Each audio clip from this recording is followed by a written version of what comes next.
ধন্যবাদ সকলকে। আমরা আজকে আবার আমাদের বাংলা ক্লাসে চলে আসছি।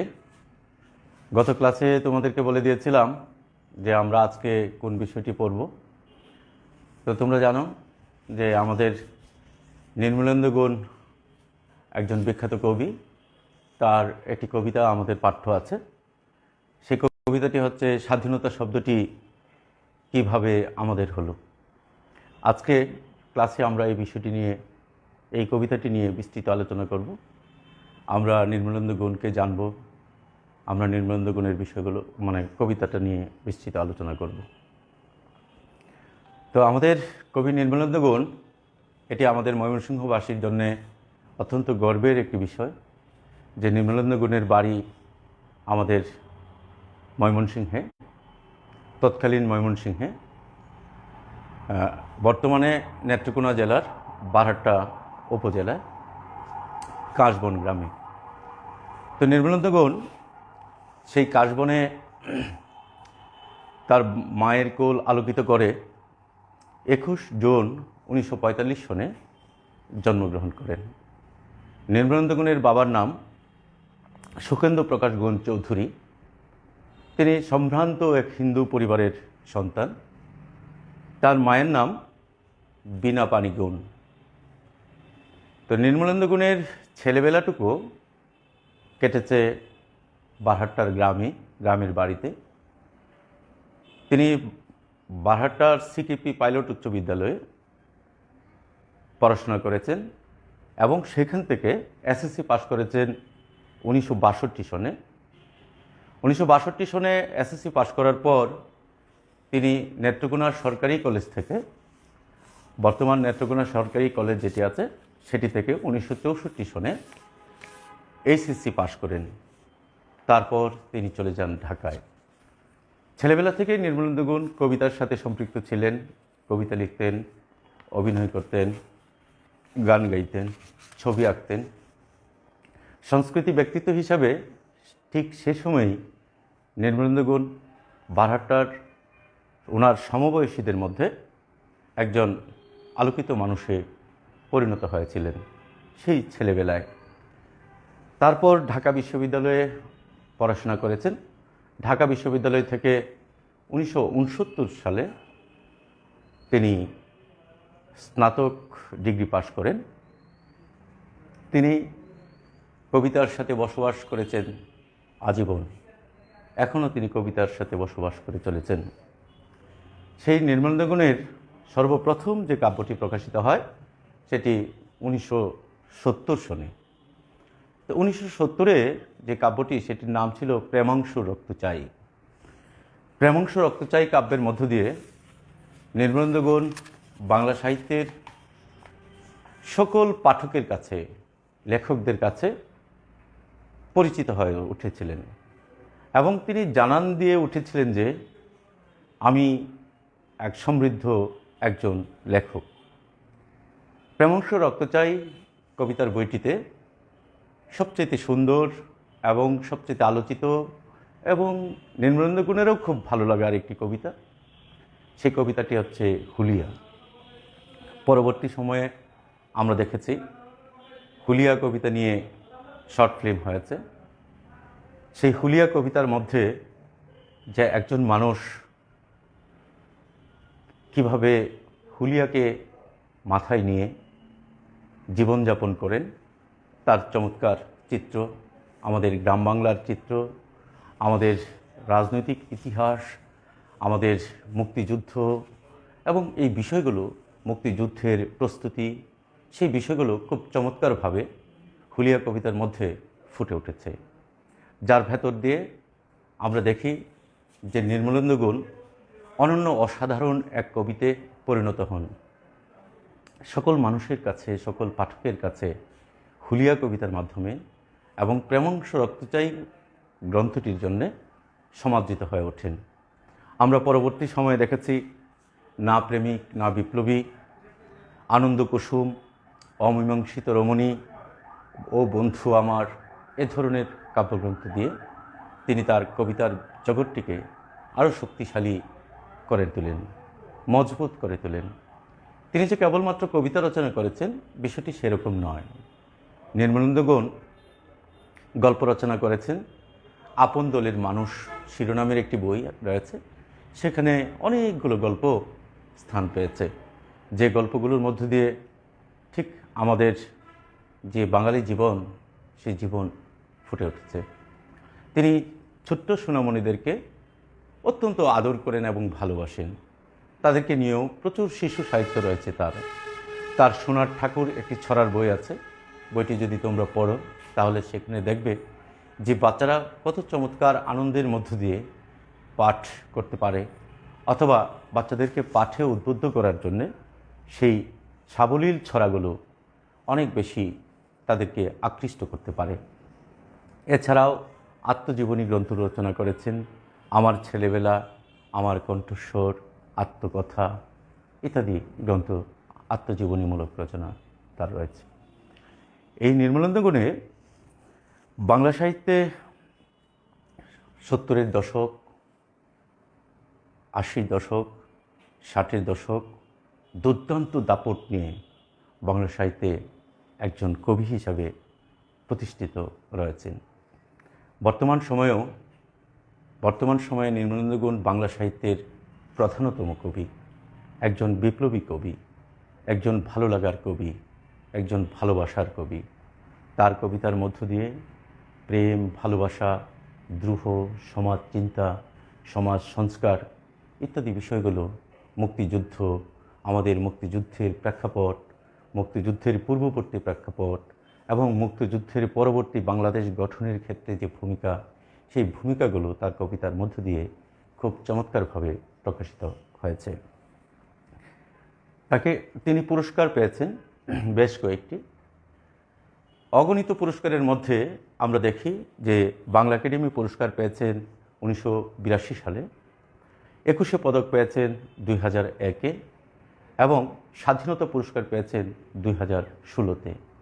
এবং সবগুলো পুরস্কারই তিনি কবিতার উপর ভিত্তি করে পেয়েছেন। তিনি উপন্যাসও রচনা করেছেন কিছু। তার উপন্যাসের মধ্যে কালো মেঘের ভেলা, বাবা যখন ছোট ছিল, এই কালো মেঘের ভেলাকে ঘিরে তার সুযোগ্য কন্যা মৃত্তিকাগণ সিনেমা তৈরি করেছেন, যে সিনেমাটি এবছরেই জাতীয় চলচ্চিত্র পুরস্কারে ভূষিত হয়েছে। তার কবিতার এবং সাহিত্যকর্মের উপযোগ্য বিষয় হচ্ছে প্রতিবাদী চেতনা। যেখানে তিনি অন্যায় অবিচার দেখেন, সেই অন্যায় অবিচারের বিরুদ্ধে তিনি উচ্চারিত সাবলীল কণ্ঠে, বলিষ্ঠ কণ্ঠে প্রতিবাদ করে যান। আমাদের সমকালীন সমাজ বাস্তবতা, রাজনীতি, দ্রোহ এই বিষয়গুলো আমাদের এই নির্মলেন্দুগুণের প্রত্যেকটি কবিতার ভেতর দিয়ে, তার কাব্যের ভেতর দিয়ে প্রকাশিত হয়েছে এবং আমরা সেগুলোকে পাঠ করছি। শিল্প চেতনা, শিল্প সৌন্দর্য এই নির্মলেন্দুগুণের ছেলেবেলা থেকেই লালিত একটি স্বপ্ন। তিনি ছেলেবেলা থেকেই শিল্পকে লালন করে আসছেন। যেমন তিনি কবিতা লিখেছেন, বাংলাদেশের প্রত্যেকটি শিল্প সংস্কৃতির সাথে তিনি সম্পৃক্ত থেকেছেন, শিল্প সংস্কৃতির প্রত্যেকটি আন্দোলনে তিনি অংশগ্রহণ করেছেন, অগ্রভাগে থেকেছেন। তিনি নিজে একজন চমৎকার চিত্রশিল্পীও বটে। তো নির্মলেন্দুগুণের বিস্তৃত আলোচনায় না গিয়ে আমরা তার কবিতাটি পড়ি। আমরা আবারও বলতে চাই যে আমরা অত্যন্ত গর্বিত, অথবা আমরা অত্যন্ত উল্লসিত এই জন্যেই যে নির্মলেন্দুগুণ আমাদের মানুষ, আমাদের এই অঞ্চলের মানুষ। তিনি বারহাট্টায় জন্মগ্রহণ করলেও তিনি ধারণ করেছেন সমস্ত বাংলাদেশকে, বাংলাদেশের জাতীয় পতাকাকে, বাংলাদেশের স্বাধীনতা, সার্বভৌমত্বকে তিনি বুকে ধারণ করেছেন, সমস্ত বাঙালির জীবনযাপনকে। নির্মলেন্দুগুণের আজকে যে কবিতাটি আমরা পড়ছি সেটি হচ্ছে স্বাধীনতা শব্দটি কিভাবে আমাদের হলো। তো আমরা যদি কবিতাটা আগে একটু পড়ে নিই, তারপরে যদি আমরা তার বিস্তৃত আলোচনা যাই, তাহলে আমার মনে হয় যে তোমাদের জন্য খুব ভালো হবে। যদিও আমি বলেছিলাম কবিতাটি তোমাদের বাড়িতে পড়ার জন্যে, আমি আবার পড়ে দিচ্ছি কবিতাটি। একটি কবিতা লেখা হবে, তার জন্যে অপেক্ষা উত্তেজনা নিয়ে লক্ষ লক্ষ উন্মত্ত অধীর ব্যাকুল বিদ্রোহী শ্রোতা বসে আছে ভোর থেকে জনসমুদ্রের উদ্যান সৈকতে। কখন আসবে কবি? এই শিশু পার্ক সেদিন ছিল না, এই বৃক্ষে ফুলে শোভিত উদ্যান সেদিন ছিল না, এই তন্দ্রাচ্ছন্ন বিবর্ণ বিকেল সেদিন ছিল না। তাহলে কেমন ছিল সেদিনের সেই বিকেল বেলাটি? তাহলে কেমন ছিল শিশু পার্কে, ব্রেঞ্চে, বৃক্ষে, ফুলের বাগানে ঢেকে দেওয়া এই ঢাকার হৃদয় মাঠখানি? জানি সেদিনের সব স্মৃতি মুছে দিতে হয়েছে উদ্যত কালো হাত। তাই দেখি কবিহীন এই বিমুখ প্রান্তরে আজ কবির বিরুদ্ধে কবি, মাঠের বিরুদ্ধে মাঠ, বিকেলের বিরুদ্ধে বিকেল, উদ্যানের বিরুদ্ধে উদ্যান, মার্চের বিরুদ্ধে মার্চ। হে অনাগত শিশু, হে আগামী দিনের কবি, এই শিশু পার্কে রঙিন দোলনায় দোল খেতে খেতে একদিন তুমি সব জানতে পারবে। আমি তোমাদের কথা ভেবে লিখে রেখে যাচ্ছি সেই শ্রেষ্ঠ বিকেলের গল্প। সেদিন এই উদ্যানের রূপ ছিল ভিন্নতর। না পার্ক, না ফুলের বাগান, এসবের কিছুই ছিল না। শুধু একখণ্ড অখণ্ড আকাশ যেরকম, সেরকম দিগন্ত প্লাবিত ধুধু মাঠ ছিল দুর্বাদলে ঢাকা, সবুজে সবুজময়। আমাদের স্বাধীনতা, প্রিয় প্রাণের সবুজ এসে মিশেছিল এই ধুধু মাঠের সবুজে। কপালে কবজিতে লাল শালু বেঁধে এই মাঠে ছুটে এসেছিল কারখানা থেকে লোহার শ্রমিক। লাঙল জোয়াল কাঁধে এসেছিল জাঁক বেঁধে উলঙ্গ কৃষক। পুলিশের অস্ত্র কেড়ে নিয়ে এসেছিল প্রদীপ্ত যুবক। হাতের মুঠোয় মৃত্যু, চোখে স্বপ্ন নিয়ে এসেছিল মধ্যবিত্ত, নিম্নবিত্ত, করুণ কেরানি, নারী, বৃদ্ধ, বেশ্যা, ভবঘুরে আর তোমাদের মতো শিশু পাতাকুরানিয়ারা দল বেঁধে। একটি কবিতা পড়া হবে, তার জন্যে কি ব্যাকুল প্রতীক্ষা মানুষের। কখন আসবে কবি, কখন আসবে কবি?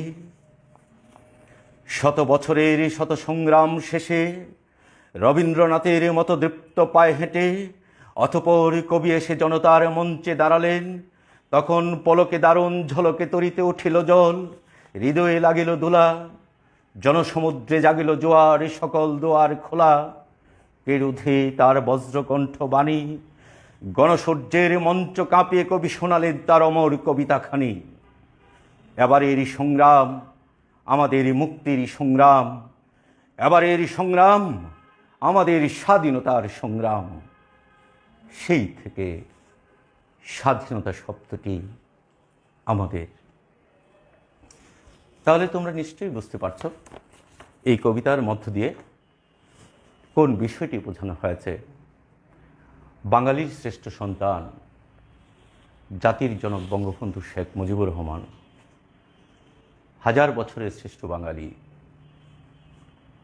বাঙালির সেই শ্রেষ্ঠ সন্তান যে স্বাধীনতাগামী মানুষদের জন্যে যে অমর বাণী নিয়ে এসেছিলেন সেই দিনের 7ই মার্চে, সেই 7ই মার্চের ভাষণটিকে এই কবিতার উপজীব্য করা হয়েছে। শুধু 7ই মার্চের ভাষণটি যে এই কবিতায় উপজীব্য হয়ে উঠেছে, আসলে বিষয়টি তা নয়।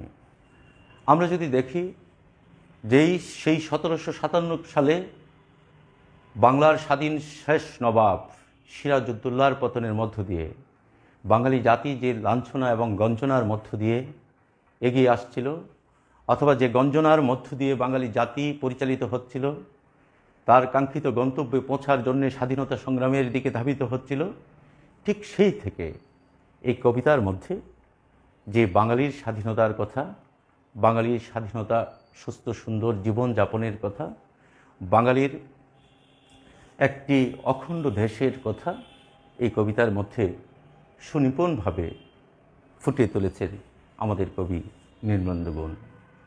তো আমরা যদি এই কবিতার মূল ভেতরে যাই, তাহলে আমরা দেখব, আমরা জানি যে বাঙালির শ্রেষ্ঠ সন্তান, হাজার বছরের শ্রেষ্ঠ বাঙালি, জাতির জনক বঙ্গবন্ধু শেখ মুজিবুর রহমান, তিনি বাংলাদেশের স্বাধীনতা সংগ্রামের জন্যে সেই 52-এর ভাষা আন্দোলনের আগের থেকে 1947 থেকে এবং তার রাজনীতির প্রথম থেকে যে ধারাটি অব্যাহত রেখেছিলেন, বিভিন্ন ত্যাগ তিতিকার মধ্য দিয়ে, জেল জুলুমের মধ্য দিয়ে এদেশের মানুষের মুখে হাসি ফোটানোর জন্য তিনি যে যাত্রা শুরু করেছিলেন, সেই যাত্রাটি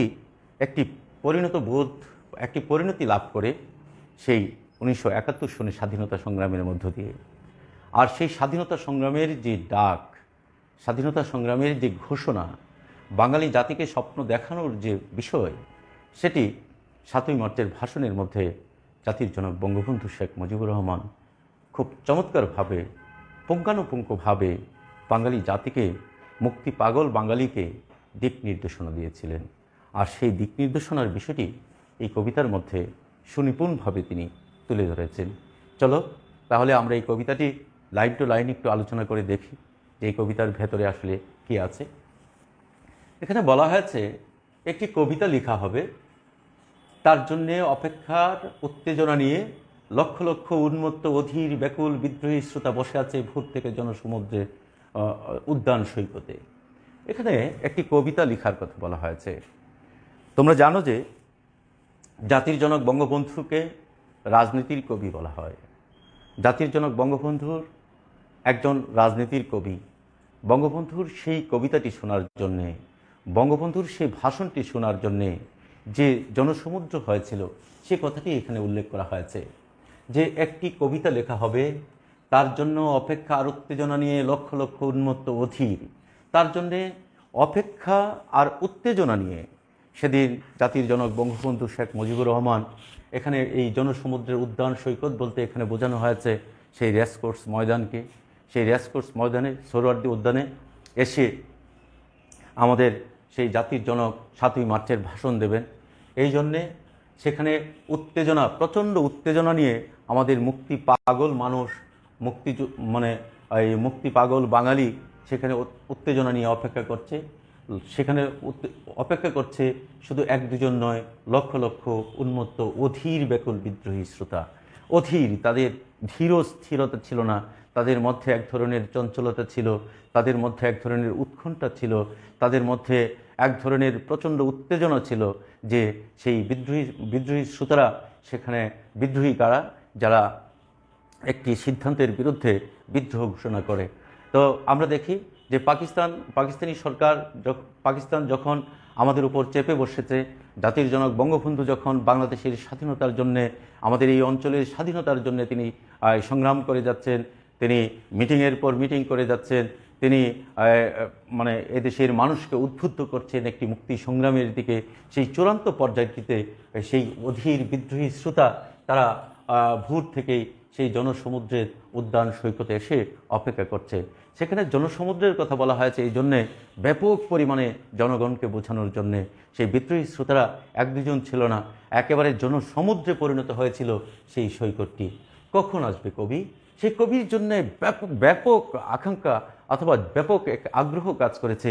কবি কখন আসবেন, কখন এসে আমাদের সেই উৎকণ্ঠা ভাঙবেন, কখন এসে আমাদেরকে সেই যৌক্তিক দিক নির্দেশনাটুকু দেবেন। সেই কবিতাটি শোনার জন্যে ব্যাপক অপেক্ষায় ছিল সেই উন্মত্ত অধীর ব্যাকুল বিদ্রোহী শ্রোতা। এই শিশু পার্ক সেদিন ছিল না। আজকে সেই সোহরাওয়ার্দী উদ্যানের মধ্যে শিশু পার্ক গড়ে তোলা হয়েছে। তোমরা জানো যে আমাদের সেই সোহরাওয়ার্দী উদ্যানের এই জায়গাটা কর্নারে শিশু পার্ক করা হয়েছে। সেই শিশু পার্কটা সেদিন ছিল না। তাহলে কেমন ছিল আমরা যদি দেখি কবিতাটি, এই বৃক্ষে ফুলে শোভিত উদ্যান সেদিন ছিল না। আজকে সেই শিশু পার্কে ঘিরে যে বৃক্ষে, চমৎকার বৃক্ষ দিয়ে শোভিত করা হয়েছে, ফুল দিয়ে শোভিত করা হয়েছে, এরকম শোভিত উদ্যান সেদিন ছিল না। তাহলে কেমন ছিল সেদিনের এই বিকেল বেলাটি? তাহলে এই তন্দ্রাচ্ছন্ন বিকেলটাও সেদিন ছিল না।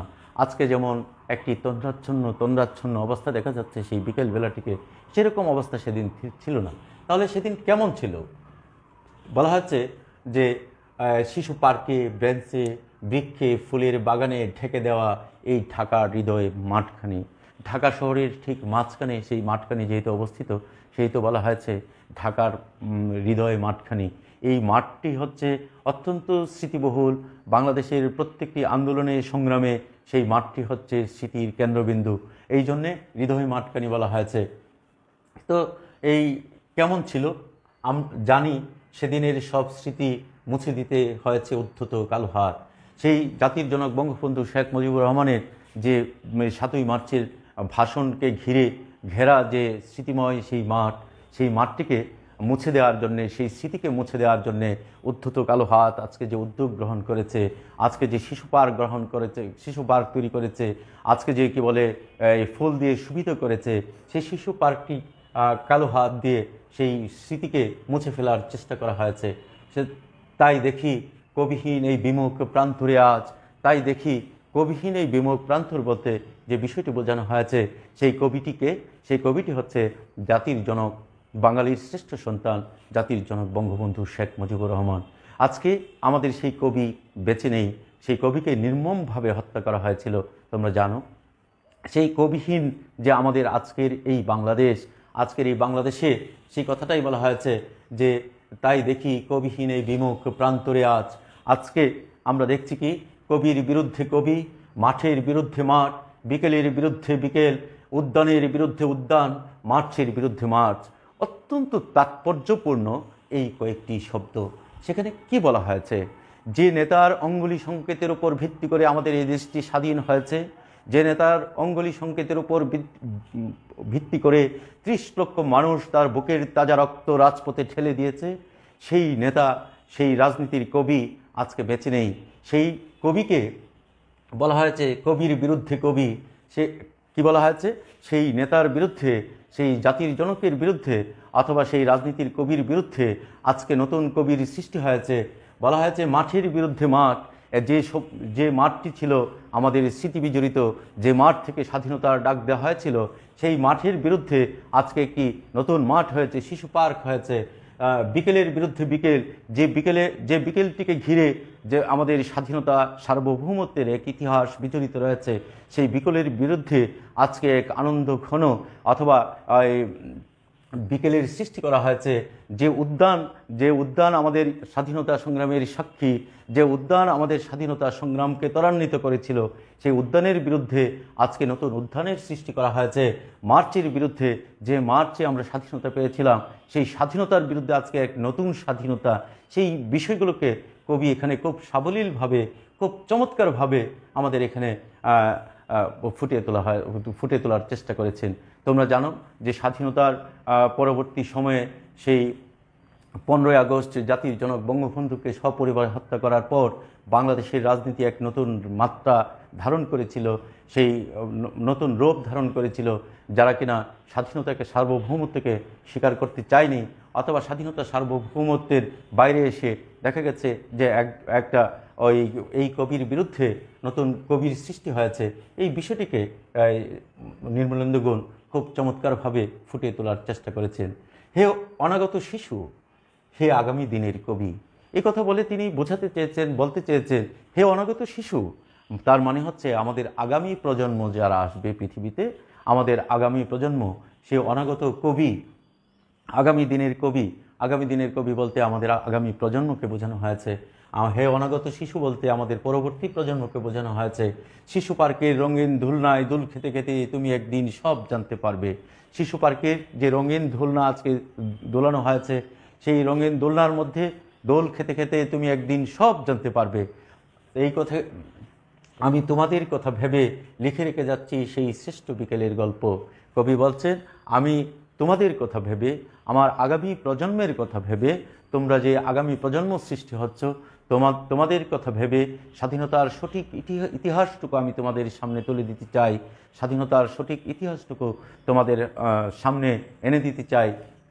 এই তোমাদের কথা ভেবেই আমি আজকে সেই শ্রেষ্ঠ বিকেলের গল্পটা লিখে রেখে যেতে চাই। তিনি বলছেন সেই উদ্যানের রূপ ছিল ভিন্নতর, সেই উদ্যানের রূপটা ছিল ভিন্নতর। মানে আজকে যে উদ্যান তুমি দেখছো, আজকে যে শিশু পার্ক তুমি দেখছো, এরকম সেদিন ছিল না। তাহলে কেমন ছিল? না পার্ক, না ফুলের বাগান। এখানে কোনো পার্কও ছিল না, এখানে কোনো ফুলের বাগানও ছিল না, এসবের কিছুই ছিল না। শুধু অখণ্ড আকাশ যেরকম, আমাদের অখণ্ড একটি আকাশ যেরকম, আকাশটার মধ্যে যেমন কোনো খণ্ড বিখণ্ড নেই, ঠিক সেরকম অখণ্ড আকাশ যেরকম সেরকম সেরকম দিগন্ত প্লাবিত ধুধু মাঠ ছিল দুর্বাদলে ঢাকা, সবুজে সবুজময়। আকাশটা আমাদের যেরকম বিস্তৃত, এই সুরওয়ার্দী উদ্যানটি সেদিন সেরকম দুর্বাদলে ঢাকা, সবুজে সবুজময় একটি মাঠ ছিল, ধুধু মাঠ ছিল। আমাদের স্বাধীনতা প্রিয় প্রাণের সবুজ এসে মিশেছিল সেই ধুধু মাঠের সবুজে। আমাদের যে স্বাধীনতা, আমরা যে স্বাধীনতার জন্য 30 লক্ষ মানুষ শহীদ হয়েছে, 2 লক্ষ মা ইজ্জত দিয়েছে, সেই স্বাধীনতা, আমাদের কাঙ্ক্ষিত সেই স্বাধীনতা এই মাঠের সবুজে, ধুধু মাঠের সবুজের সাথে এসে সেদিন মিশেছিল। তারপরে তিনি বলছেন, কপালে কবজিতে লাল শালু বেঁধে এই মাঠে ছুটে এসেছিল কারখানা থেকে লোহার শ্রমিক। সেদিন কি হয়েছিল? কপালে এবং কবজির মধ্যে লাল শালু কাপড় বেঁধে এই মাঠে ছুটে এসেছিল কারখানা থেকে লোহার শ্রমিক। তাহলে লোহার শ্রমিক বলতে আমরা এখানে কি বোঝাচ্ছি? যারা লোহা লক্কর দিয়ে কাজ করে অথবা হাড় ভাঙা পরিশ্রম করে, সেই শ্রমিকেরা কি করেছিল? কপালে এবং কবজির মধ্যে লাল শালু কাপড় বেঁধে। এখানে লাল শালু কাপড় না বলে অন্য কিছু তো বলা যেতে পারত। লাল শালু বলার কারণটা কি? লাল শালু হচ্ছে বিদ্রোহের প্রতীক। লাল শালু কাপড়টি হচ্ছে বিদ্রোহের প্রতীক। সেদিন তারা আর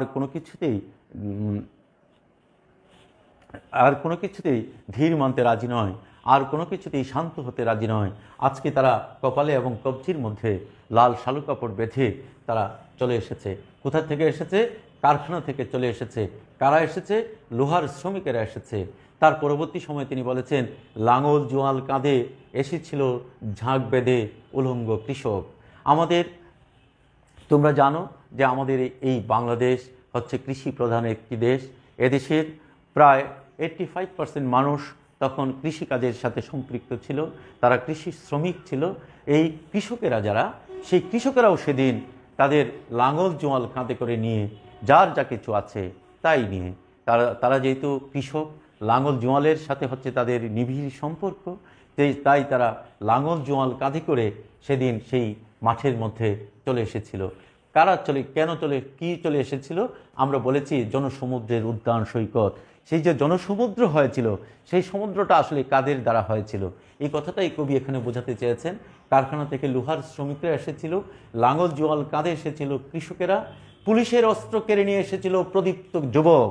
আমাদের যে প্রদীপ্ত টকবগে যুবকেরা আছে, সেই টকবগে যুবকেরা সেদিন সকল বাধা অতিক্রম করে, বিঘ্ন অতিক্রম করে তারা কি করেছিল? পুলিশের অস্ত্র কেড়ে নিয়ে সেই মাঠের মধ্যে সেদিন এসেছিল। কেন এসেছিল? একজন কবি আসবেন, সেই কবির কবিতা শোনার জন্যে তারা অপেক্ষা করছিল।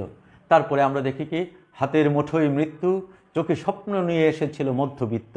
আমাদের বাংলাদেশের যে মধ্যবিত্ত শ্রেণীর মানুষেরা রয়েছে, তোমরা জানো যে মধ্যবিত্ত শ্রেণী হচ্ছে সিংহভাগ। সেই মধ্যবিত্ত শ্রেণীর সকল মানুষেরা, সকল শ্রেণী পেশার মানুষেরা তারা চলে এসেছিল কি নিয়ে? হাতের মুঠোয় মৃত্যু। তারা কিন্তু লাঙল জোয়াল নিয়ে আসেনি। তাদের সম্বল কি ছিল? মৃত্যু। তাদের অস্ত্র কি ছিল? মৃত্যু। যেহেতু মৃত্যুই তাদের অস্ত্র, সেহেতু তারা হাতের মুঠোয় মৃত্যু নিয়ে চলে এসেছিল। আর সাথে করে নিয়ে এসেছিল চোখে স্বপ্ন। নিম্ন মধ্যবিত্ত, সেখানে নিম্ন মধ্যবিত্তরাও এসেছিল। সেখানে এসেছিল করুণ কেরানি। করুণ কেরানি বলতে এখানে কি বোঝানো হয়েছে? অফিসের সর্বনিম্ন কর্মচারী, যিনি খুব কষ্ট করে তার জীবন জীবিকা নির্বাহ করেন, তিনিও এসেছিলেন। তিনি এরকম চিন্তা করেননি যে আমি তো ছাপোষা কেরানি, আমি যাব কেন? এরকম চিন্তাটা সেই ছাপোষা কেরানিও করেনি। কেন করেনি? তারা প্রত্যেকেই স্বাধীনতাগামী মানুষ ছিল। তারা প্রত্যেকেই এই বাংলাদেশের স্বাধীনতা চেয়েছিল, একটি ভূখণ্ড চেয়েছিল, একটি পতাকা চেয়েছিল। সেই একটি পতাকা, একটি ভূখণ্ডের দাবিতে তারা সেদিন চলে এসেছিল। আর কারা এসেছিল? নারী, বৃদ্ধ, বেশ্যা, ভবঘুরে। সেখানে নারী এসেছিল, বৃদ্ধ এসেছিল, ভবঘুরে এসেছিল। যাদের কোনো কাজকর্ম নেই, রাত দিন 24 ঘন্টা ঘুরে ঘুরে বেড়ায়, তারাও চলে এসেছিল। এখানে নারীরাও এসেছিল, বৃদ্ধরাও এসেছিল। তারা কেন এসেছিল? তারা এসেছিল সেই কবির কবিতাটুকু শোনার জন্যে। কবি কি অমর কবিতাটুকু শোনান, সেই অমর কবিতাটুকু শোনার জন্যে সেখানে বৃদ্ধ এসেছিল, নারীও এসেছিল, ভবঘুরেরাও এসেছিল। আর তোমাদের মতো শিশু পাতা কুড়ানিয়ারা দল বেঁধে। আর তোমরা যারা পাতা কুড়ানিয়া, যারা পাতা কুড়িয়ে জীবন জীবিকা নির্ভর করে, সেই পাতা কুড়ানিয়ারাও একেবারে তারাও চলে এসেছিল। কিভাবে এসেছিল? দল বেঁধে এসেছিল। কেন এসেছিল? একটি কবিতা পড়া হবে, তার জন্য কি ব্যাকুল প্রতীক্ষা মানুষের। একটি কবিতা পড়া হবে, আর সেই কবিতার জন্যে সকল শ্রেণী পেশার মানুষ বাংলাদেশে, যেমন এখানে পাতাকুড়ানিয়ার কথা বলা হয়েছে, টুকাই থেকে শুরু করে কারখানার শ্রমিক পর্যন্ত, বৃদ্ধ, কেরানি, মধ্যবিত্ত এবং কি বলে নিম্ন মধ্যবিত্ত, সেখানে নারী, ভবঘুরে, তারা সবাই এসেছিল। একটি কবিতা পড়া হবে, আর সেই কবিতার জন্যে কি ব্যাকুল প্রতীক্ষাটা ছিল মানুষের। কখন আসবে কবি, কখন আসবে কবি, কবি কখন আসবে, সেই কবির জন্যে প্রতীক্ষা করা হয়েছে, অপেক্ষা করা হয়েছে। তারপর কি বলা হয়েছে? বলা হয়েছে শত বছরের শত সংগ্রাম শেষে, শত বছরের শত সংগ্রাম।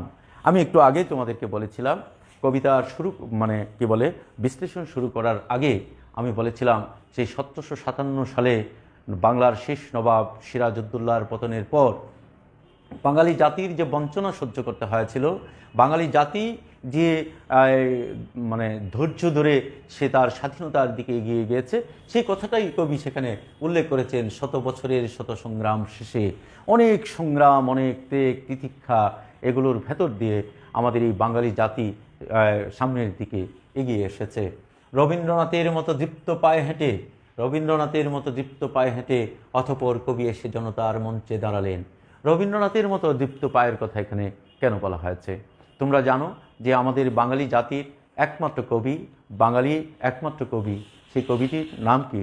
রবীন্দ্রনাথ ঠাকুর, যিনি 1913 খ্রিস্টাব্দে তিনি নোবেল পুরস্কার পেয়ে বাঙালি জাতিকে, বাঙালি সমাজকে অনন্য উচ্চতায় পৌঁছে দিয়েছিলেন।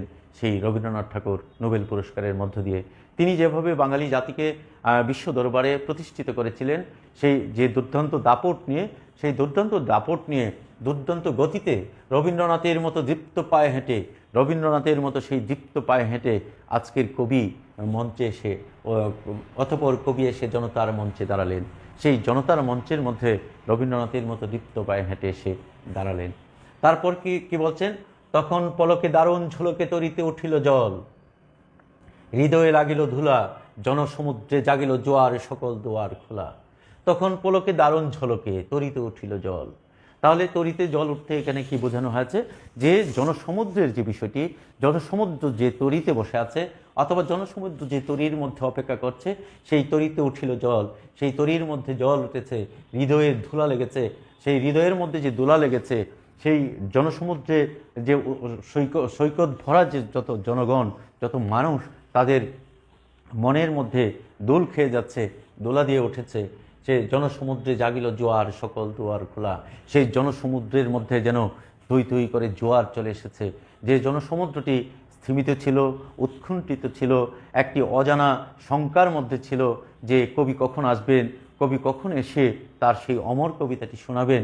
এই বিষয়টা নিয়ে তার মধ্যে সকল মানুষের মধ্যে যে উৎকণ্ঠা ছিল, যে অধৈর্য ছিল, যে কি বলে যে আকাঙ্ক্ষাটুকু ছিল, সে আকাঙ্ক্ষার অবসান ঘটিয়েছেন। সেজন্যে জনসমুদ্রে জোয়ার এসেছে, এরকম কথাটি এখানে বলা হয়েছে। সকল দুয়ার খোলা, এখন সকল দুয়ার খুলে গেছে, সকল ক্লান্তি, সকল উৎকণ্ঠা, সকল কিছুর অবসান হয়ে গেছে। তখন তিনি তারপর তিনি কি বলছেন? কেরুদে তার বজ্রকণ্ঠ বাণী, গণসূর্যের মঞ্চ কাঁপিয়ে কবি শোনালেন তার অমর কবিতাখানি। কে রুধে? কার রোধের শক্তি আছে? যে মানুষটি আমৃত্যু সংগ্রাম করে গেছেন এই বাঙালি জাতির জন্যে, যে মানুষটি আমৃত্যু চেষ্টা করেছেন বাঙালি জাতিকে অনন্য উচ্চতায় পৌঁছে দেওয়ার জন্যে, যে মানুষটি আমৃত্যু চেষ্টায় জেল বরণ করেছেন, কারাবরণ করেছেন, নিজে মানে একটি মিনিটের জন্য স্বস্তিতে থাকতে পারেননি এই পাক হানাদার বাহিনীর চাপে পড়ে, সেই মানুষটি কণ্ঠ তো রোধ করতে পারে না কেউ। সেই মানুষটির কণ্ঠ তো রোধ করার ক্ষমতা, শক্তি এই পৃথিবীতে আর কারো নেই। এই জন্যে বলা হয়েছে জাতির জনক বঙ্গবন্ধু শেখ মুজিবুর রহমানের বজ্রকণ্ঠ ছিল, তার বজ্রকণ্ঠকে রোধ করার মতো শক্তি অথবা সামর্থ্য কারোরই নেই। এই কথাটিকে এখানে উল্লেখ করা হয়েছে। কে রোধে তার বজ্রকণ্ঠ বাণী, গণসূর্যের মঞ্চ কাঁপিয়ে কবি শোনালেন তার অমর কবিতাখানি। তাহলে গণসূর্য বলতে এখানে কি বোঝানো হয়েছে? যে জনগণের যে সূর্য, জনগণের গণসূর্যের যে মঞ্চ তৈরি হয়েছে আজকে, সেই মঞ্চে উঠে কবিতার অমর কবিতাখানি শুনিয়েছেন। সেই কি কবিতা শুনিয়েছেন? বলছেন যে এবারের সংগ্রাম আমাদের মুক্তির সংগ্রাম, এবারের সংগ্রাম আমাদের স্বাধীনতার সংগ্রাম। তাহলে কবি কি শোনালেন?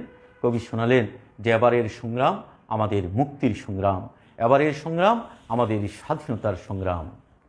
এই কবিতাটুকু শোনালেন। এই কবিতাটুকু 17 মিনিট অথবা প্রায় 18 মিনিটের সেই কবিতা। সেই কবিতার মধ্য দিয়ে তিনি সর্বশেষে জানিয়ে দিলেন, এই জনসমুদ্রকে জানিয়ে দিলেন, তাদের উৎকণ্ঠাকে ভেঙে দিলেন, তাদের অধৈর্যকে ভেঙে দিলেন। তিনি দিয়ে কি বললেন? এবারের সংগ্রাম হচ্ছে আমাদের মুক্তির সংগ্রাম, এবারের সংগ্রাম হচ্ছে আমাদের স্বাধীনতার সংগ্রাম। সেই থেকে স্বাধীনতা শব্দটি আমাদের রাজনীতির কবি যেদিন এই শব্দটি উচ্চারণ করেছেন, পরের থেকেই স্বাধীনতা শব্দটি আমাদের হয়ে গেছে। তারপরের থেকেই এই স্বাধীনতা শব্দটি নিতান্তই আমাদের। আমরা সেদিন থেকে নিশ্চিত হয়েছি যে বাংলার ভাগ্যাকাশে আর শকুনদের আনাগোনা চলবে না। আমরা সেদিন থেকে নিশ্চিত হয়েছি যে বাংলার, স্বাধীন বাংলার একটি পতাকা, সেই পতাকাটি আমাদের জন্য নিশ্চিত হয়ে গেছে। সেদিন থেকেই আমরা নিশ্চিত হয়ে গেছি যে এই বাংলার মানুষের ভাগ্য নিয়ে আর কেউ ছিনিমিনি কখনো খেলতে পারবে না। তাহলে আমাদের এই রাজনীতির কবি আমাদেরকে এই কবিতাটি শুনিয়ে গেলেন। তো তোমরা এই কবিতার মধ্য দিয়ে নিশ্চয়ই দেখেছো যে খুব চমৎকারভাবে আমাদের কবি প্রথম থেকে, কবি নির্মলেন্দু গুণ কবিতার প্রথম থেকে শেষ পর্যন্ত আমাদেরকে যে বিষয়টি উত্থাপন করেছেন আমাদের সামনে, যে বিষয়টি